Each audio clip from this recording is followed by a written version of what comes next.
अस्सलाम वालेकुम। International criminal court यानी आईसीसी आईसीसी ने रशियन प्रेसिडेंट व्लादिमीर पुतिन के अरेस्ट वारंट इशू किए हैं और इसका रीजन ये बताया गया कि रशिया ने ह्यूमन राइट्स की वायलेशन की है। यूक्रेन के अंदर वार क्राइम्स हुए हैं, उसका रिस्पॉन्सिबल है पुतिन, तो लिहाजा इसको जल्द से जल्द अरेस्ट किया जाए। अब ये न्यूज सुनकर, ये न्यूज पढ़कर, देखकर शायद आपको भी शॉक लगा हो। रशियन प्रेसिडेंट व्लादिमीर पुतिन को अरेस्ट करना, Russia one of the powerful countries in the world, उसका सदर पुतिन, उसको अरेस्ट करना, ये कोई आम आदमी थोड़ी है, कोई सब्जी वाला, कोई मांडी वाला, कोई रक्शे वाला। यह है रशिया का प्रेसिडेंट। तो ये तो मुश्किल तो क्या, ये तो इम्पॉसिबल है। पाकिस्तान के अंदर तो इमरान खान को कोई अरेस्ट नहीं कर सकता, वो तो पुतिन है भाई। लेकिन याद कीजिएगा, मुश्किल है, बहुत मुश्किल है, बट नॉट इम्पॉसिबल।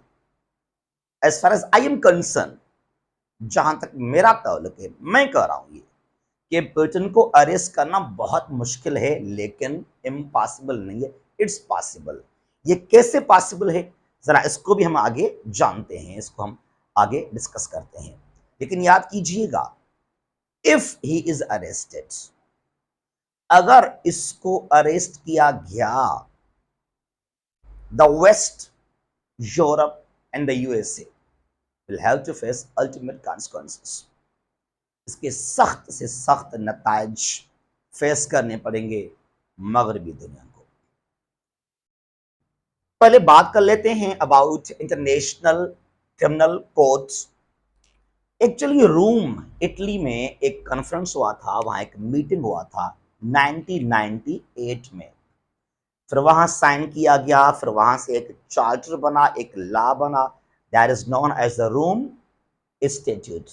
याद कीजिएगा, स्टैट्यूट मीन्स के कोई भी चार्टर, कोई भी लॉ, कोई भी एक्ट या कानून। The Rome statute signed in 98, came into force in 2002। तो लिहाजा अगर ये सवाल आ जाए कि इंटरनेशनल क्रिमिनल कोर्ट कब बना, 2002, 2002 इज राइट आंसर। और कुल मिलाकर आज इसके 123 मेंबर्स हैं, 123 इसके मेंबर्स हैं।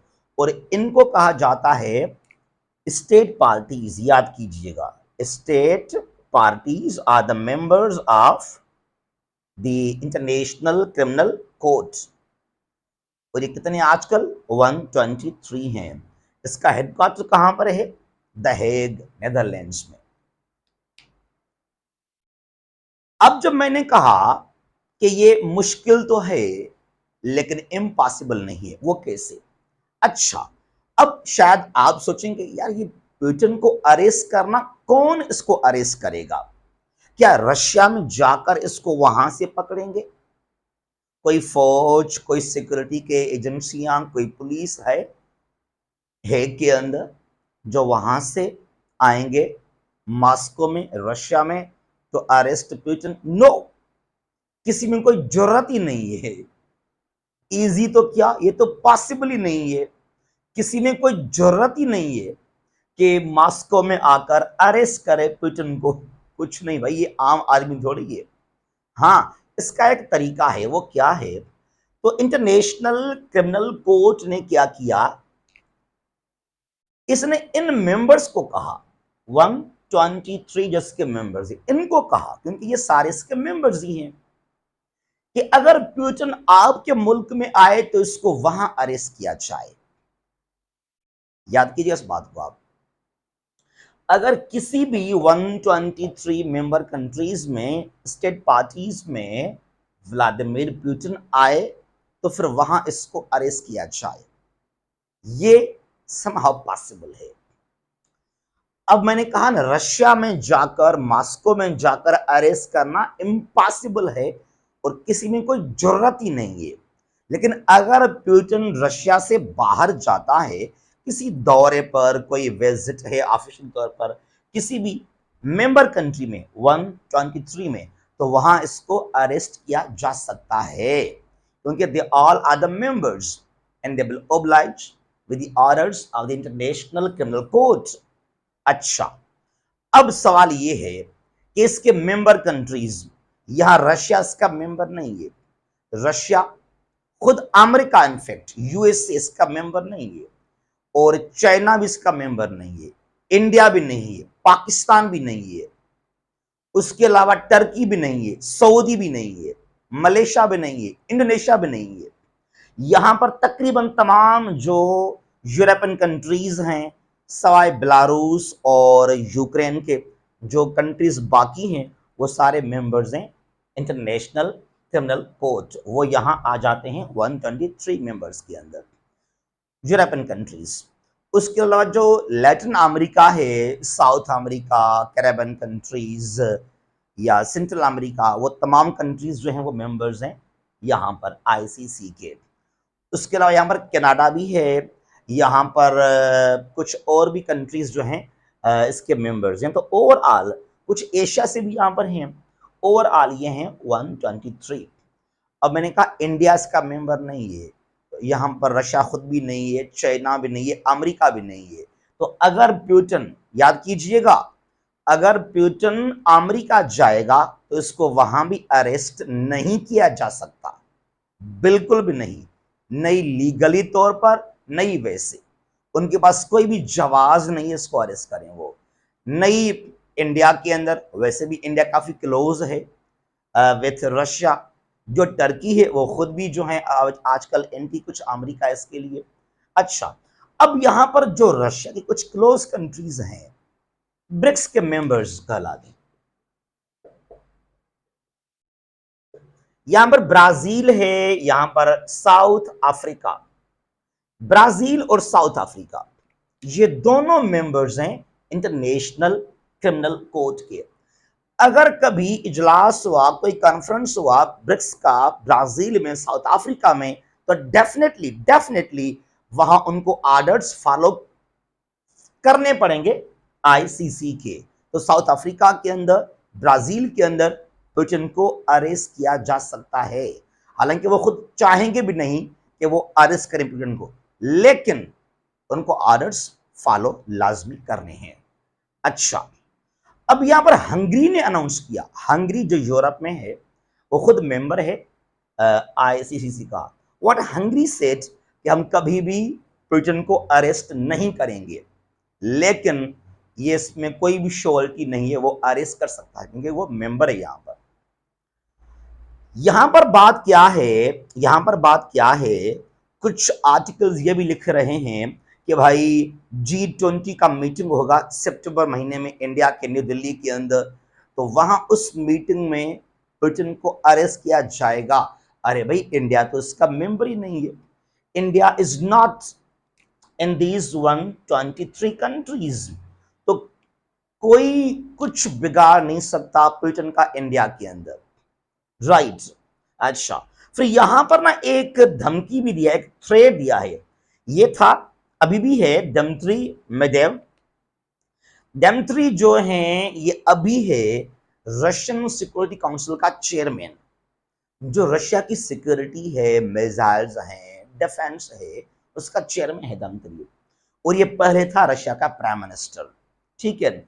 इसने बिल्कुल क्लियरली वार्न किया है यूरोपियन कंट्रीज को, अमेरिका को, पार्टिकुलरली नेदरलैंड्स को, कि अगर किसी भी कंट्री के अंदर, इसने चैलेंज किया कि Putin will visit even the members of ICC, और अगर किसी भी कंट्री ने ये जुर्रत दिखाया, अगर किसी ने अरेस्ट किया पुतिन को, तो हम उसी वक्त फौरन हमला करेंगे, तबाह करेंगे पूरे हेग को, नेदरलैंड्स को, और जहां जहां हमें अच्छा लगा वहां उन पर हम अटैक कर सकते हैं।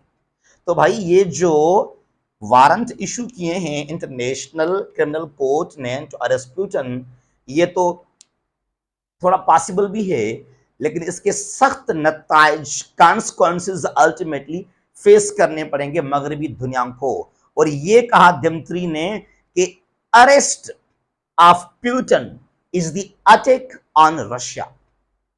अगर किसी ने अरेस्ट किया प्यूटन को, दैट मीन्स कि उसने हमला किया रशिया के ऊपर, और इस चीज को हम कभी भी बर्दाश्त नहीं कर सकते हैं। तो ये माहौल और भी ज्यादा खराब हो जाएगा। लेकिन याद कीजिएगा, मैं कहता हूं कि कोई इसको अरेस्ट करेगा भी नहीं, किसी में जरूरत भी नहीं है कि वो अरेस्ट करे प्यूटन को। इवन खुद ही आईसीसी जो है सॉफ्ट हो जाएगा, इट विल बी फ्लेक्सिबल, कि अब इस बात को छोड़ दीजिएगा। अब ये सिर्फ एक इंसल्ट है डिप्लोमेटिकली जो है, ये एट इंटरनेशनल लेवल ये आईसीसी ने इंसल्ट किया है प्यूटन का कि उसको उसके जो है वो अरेस्ट वारंट्स इशू किए गए। अदरवाइज नई कोई आकर प्यूटन को अरेस्ट करेगा किसी कंट्री के अंदर, अगर ऐसा हुआ भी सही तो 1000 बार सोचेंगे, और फिर भी अगर ऐसा हुआ तो रशिया एक बहुत ही बड़ा एक्शन ले सकता है। अच्छा, फिर सवाल है मेरा सवाल है from the ICC international criminal court, सिर्फ रशिया क्यों, सिर्फ प्यूटन क्यों? जब इसराइल ने हमले किए हैं, जो ह्यूमन राइट्स की वायलेशन किया इसराइल ने फलस्तीन के अंदर, तमाम तरह जो ह्यूमन राइट्स हैं उनकी वायलेशन हो रही है फलस्तीन के अंदर, गजा हो, वेस्ट बैंक हो, हर जगह। तो आज तक कोई भी एक्शन नहीं लिया आईसीसी ने against any leader of Israel. America ने आकर हमला किया 2003 में इराक के ऊपर, फिर अफगानिस्तान को तबाह किया गया, शाम लिबिया के अंदर, गोंटानामा जेल के अंदर, गोंटानामा अबू अल गरीब बगरम जेल के अंदर, without any charge, without any trial, वहां लोगों को कैद किया गया, इंपर्जन किया गया, डिटेन किया गया। तो कभी भी कुछ एक्शन नहीं लिया आईसीसी ने अगेंस्ट एनी अमेरिकन लीडर। ये जो डबल गेम है दैट मस्ट बी स्टॉप्ड। बहरहाल जो प्यूटन है इसको अरेस्ट करना बहुत ही मुश्किल है और पॉसिबल है, लेकिन खुद कंट्रीज जो मेंबर्स हैं इंटरनेशनल क्रिमिनल कोर्ट के, ये खुद भी कुछ नहीं करेंगे, डरेंगे, सोचेंगे 1000 बार कि भाई अरेस्ट करें ना करें प्यूटन को। और अगर ऐसा हो भी सकता है तो याद कीजिएगा, the world will go towards another third world war.